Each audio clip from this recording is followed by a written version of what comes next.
Hey guys, this is the Cold Steel Broken Skull, and this is the Cold Steel American Lawman. It's not going to be a comparison video because obviously you can't really compare these two knives.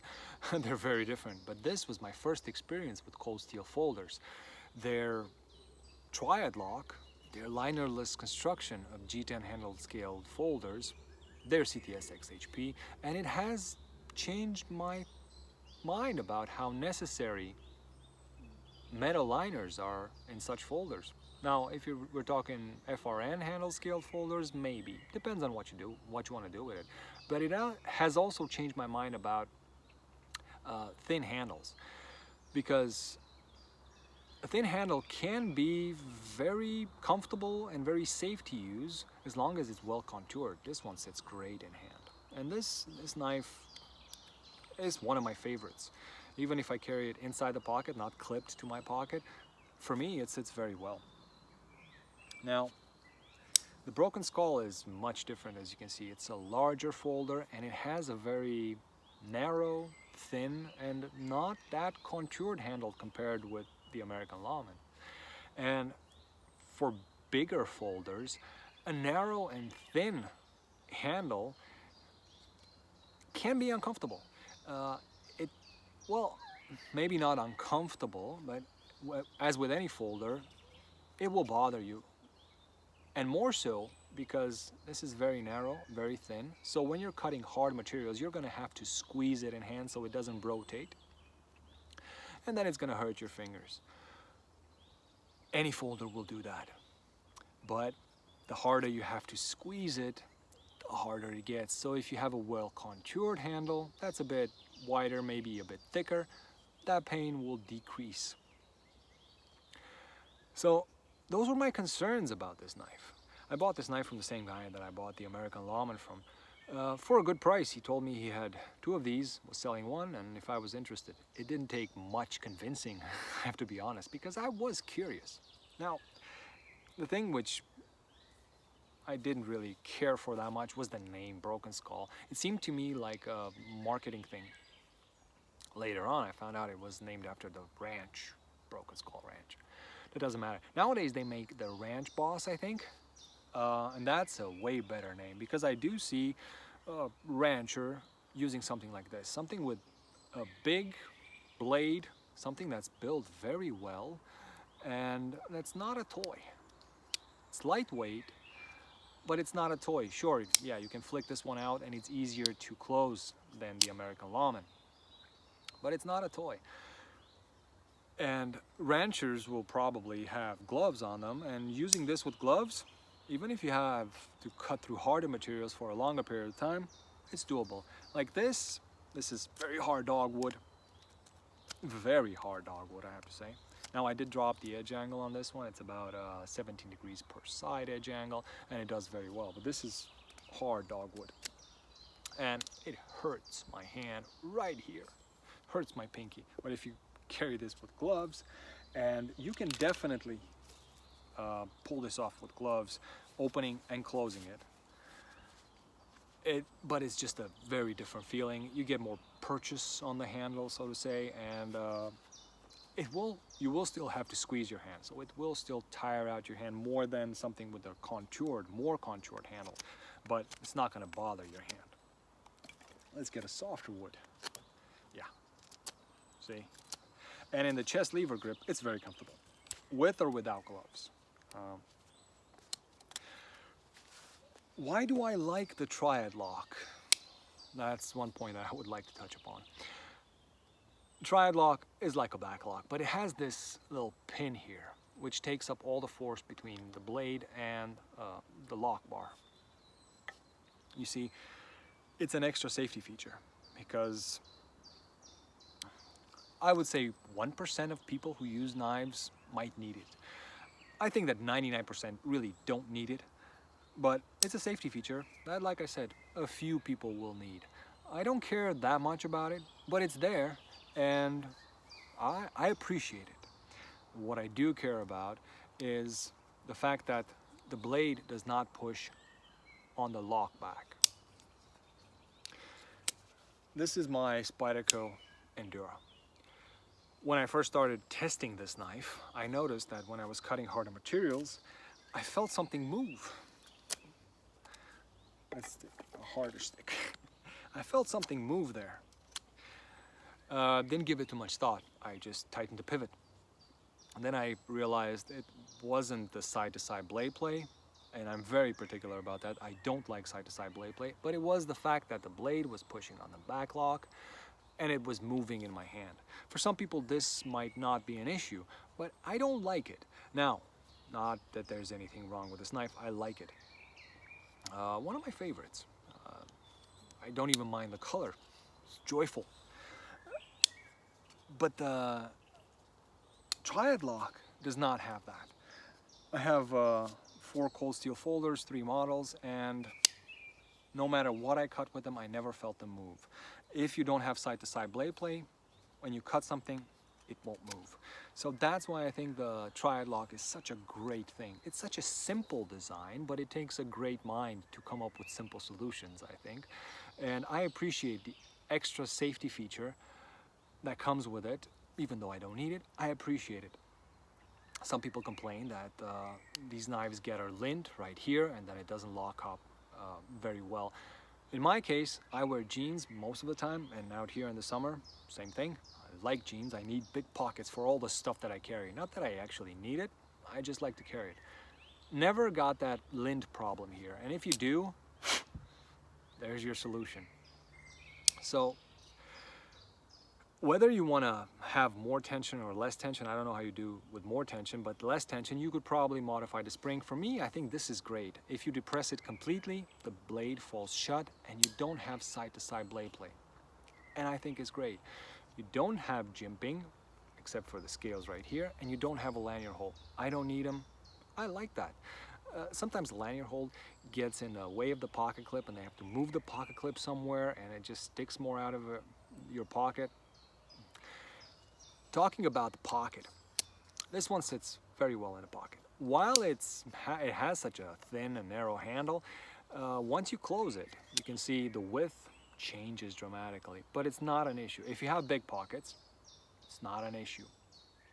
For me, sits great in a pocket. The only concern or issue would be, you see that small distance that the pocket clip is raised at the lip here from the scale. It makes it a bit harder to get in your pockets, especially if they're not frayed like mine. Mine are, well, used, not frayed. If they're a bit thicker, you're gonna have to lift it up. For me, that's not an issue. That's why I didn't bend it upwards. Thought you might want to know about that. But it does sit very well in the pocket. Large, thin knives often do. Such a big blade, such a long cutting edge. This was one thing that I had in mind. A friend of mine keeps carrying his military, the Spyderco military. And I asked him, I mean, it's a cool knife. I have one and I like it. I have it right here. It's a very cool knife, but it's kind of big. And he carries it in a very particular way. I'm not even going to get into that. I tried it, but it doesn't work for me. My only issue with this knife, the reason why I don't carry more, is because I cannot carry it tip up.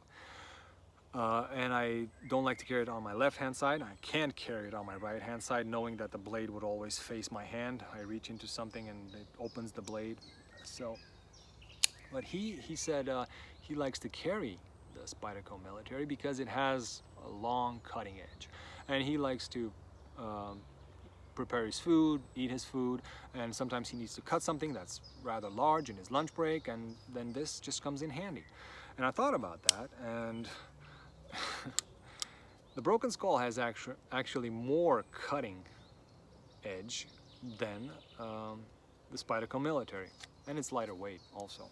So I'm thinking you might be a lightweight backpacker and you want to carry something that's very well built, lightweight, and has a lot of cutting edge. This would be it. Food prep goes very well with it. Cutting hardwood also. And it does have a nice distal taper. This is something which I appreciate whenever I see a folder. Now, the American Lawman does not have that. You see, you have this very thick blade and it just thins out towards the tip. This one gradually thins out. Why is this so good? It does give you extra control. So when you're cutting something, let's say you're cutting feather sticks and you're moving all the way through the blade towards the tip, it gives you more control towards the tip as it thins out. And I like that. Spyderco does that on most of their folders, and I like to see that on a folder. It makes it more user-friendly, I would say, more versatile. This knife also taught me a thing or two about clip point blades. Not a huge fan of clip point blades, however, I'm more a fan of a nice draw point. See that? Very sturdy, very sturdy. You can dig around with it. Do you need to do that? Not really. You want to have the option? Sure. But a clip point blade will have a finer tip, and that can come in very handy. Now, the only thing about this blade which is a bit off is the fact that it wasn't ground completely evenly. You can see the width of the cutting edge here is less than here. Here it's ground very nicely, and here they ground a bit more than they should have. For me, that's not an issue.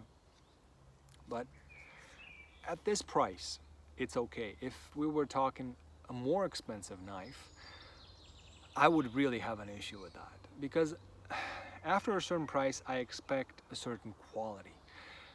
Talking about that, some people say that their Spyderco knives come very sharp out of the box. I'm not gonna name any particular models here, but sometimes, and in my case, 100% of the times when I bought a new Spyderco knife, it wasn't razor sharp out of the box. Some were ripping hairs, some were slicing paper, some barely that, and they had a very ugly micro bevel, asymmetrical, and so on. 100% of the cold steel folders that I bought were razor sharp out of the box, that I bought brand new. Still had the factory edge, and to my surprise, well, they were all in CTS XHP. They held their edge better than other factory edges. Now, the edge angle on this one initially was a bit too big for me. It was about 22, 23 degrees per side. I reduced that to 20, then I reduced that to 17, and it does a great job with that. The good thing about CTS XHP, in my opinion, is that it's not that much more difficult to sharpen than VG10. Maybe for me, in my experience, slight bit more difficult to sharpen. Removing material I'm talking about, dropping the edge angle a bit. But it is definitely stroppable back to razor sharp. So let's say you use this for a day, cut your cardboard, cut your wood shavings and your food, then you get home and you strop it a couple of times and you can get it back to razor sharp. Now, how good it holds an edge, is that really important? I can tell you, oh, it holds an edge better than VG10. But what does that mean? For the tasks that I perform, yes, I would say it holds an edge better than my S30V blades. But I didn't test it side to side with an S30V blade to say, okay, cutting this material, cutting that material, this holds longer, this is better, this sharpens easier after that. It's very important to me that I do whatever I have to do in a day or two without taking care of the knife, especially taking care of it. I will dry it off all the time and clean it before I put it in my pocket. Other than that, I want to know that I'm gonna give it a few passes on the strop and I can get it back to razor sharp. Sometimes it's more than a few passes, but I can still get it back to shaving sharp. Shaving sharp necessary? No. Slicing paper? That's more where you want to be, in my opinion. Now, it comes with those asymmetrical thumb studs from Cold Steel. You can switch on, you get the extra pocket clip, you know all that. And first time that I sharpened it, I wanted to remove the thumb stud. I don't know why. I kind of messed it up here. I had a very bad flathead screwdriver, and I kind of messed it up. And then, as I was doing it, I realized I don't need to remove the thumb stud to sharpen the blade.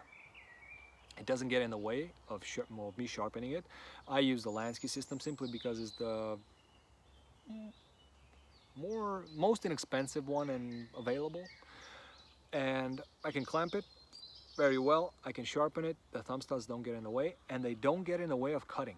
So if you're going to cut cardboard, a lot of cardboard with this knife, or maybe less, it won't hang up on the thumb studs. For Spyderco, yeah, the cardboard might hang up in the spider hole, especially if it frays a bit. You will get cardboard all the time, and it can become a nuisance if you're being very particular about things. But I like the fact that with this one, it doesn't. The coating wears excellently. I mean, you can see some discoloration, you can see the parts which cut the most, but as soon as you wipe it out, wipe it on your pants or something, it looks clean. Just like with American Lawman, no issues with that. It's a bit shiny for my taste. You can always see fingerprints, but like I said, just wipe it on your pants, they go away, and it's perfect. Very lightweight, I would say a pleasant carry, and it gives you a lot of cutting edge. And if you're like me, I don't really need these features, but I enjoy them and I like to play with knives. Yeah, it could be interesting, but I would call this more of a working man's folder, or, you know, if you're that kind of person that hikes a lot and needs a folder for various things, appreciate a nice distal taper and a large cutting edge, this is it. I don't know if they still make it. I mean, the Ranch Boss, like a better name, much better name, and I think that one's a bit. I don't know if I think it's a bit smaller, and the handle is a bit beefier. But I would say it's basically the same thing. Not sure, but I'm sure you can still find these. As about concerning CTS XHP, I think it's great. I've tried to get some Spyderco models just to compare, but they're very expensive, not really worth it. I've never disassembled this knife to clean it or anything. However, I did notice a thing. I don't know if you care about it or not. The screws do not line up with each other. So you have the screws that hold the scales here, and you expect the other one to be on the same side in the same place, but it's not. It's more towards the pocket clip. See, further away from the back lock. Same with this one. And I think that's made to make it a bit more stable. And I like that. I like that feature. They also do not come with a boy dent, like other knives don't come with a boy dent. However, I would have really liked this one to be a bit more tuned so that I don't depress the lock when I'm cutting hard materials. It never happens with this one. I've cut a lot of things with this knife, and intentionally, you can slightly depress the lock. I mean, with the American Lawman, you can't. It's just too tight. But with this one, intentionally, if you put your finger here and you cut in the chest lever, you can intentionally depress it. It's much harder to do that with the American Lawman. You can do it, but just using it for cutting tasks, no chance. And it also does not feature a boy dent, but it does have a triad lock, more tension, and it's a bit lowered, if you can see it here. I think it's a very well thought out model as a working knife. And the fact that so far my experience with the cold steel folders has been all good, I tend to say they're just great working man's folders. Not really toys. I mean, yeah, sure, you can flick this one out and you can close it one-handed. If that's your thing, you can do it. Back locks are usually not very fidgety, but you can do it. However, I like it. I just really like this knife. I guess you can tell by the fact that I'm almost 20 minutes in. I've had it for a long time, and I do come back to use it every once in a while. So I hope you liked the video. If you have any questions or comments about the cold steel broken skull, let me know in the comment section, and I'll try to get to them as soon as possible. Thanks for watching, guys, and as always, have a great day.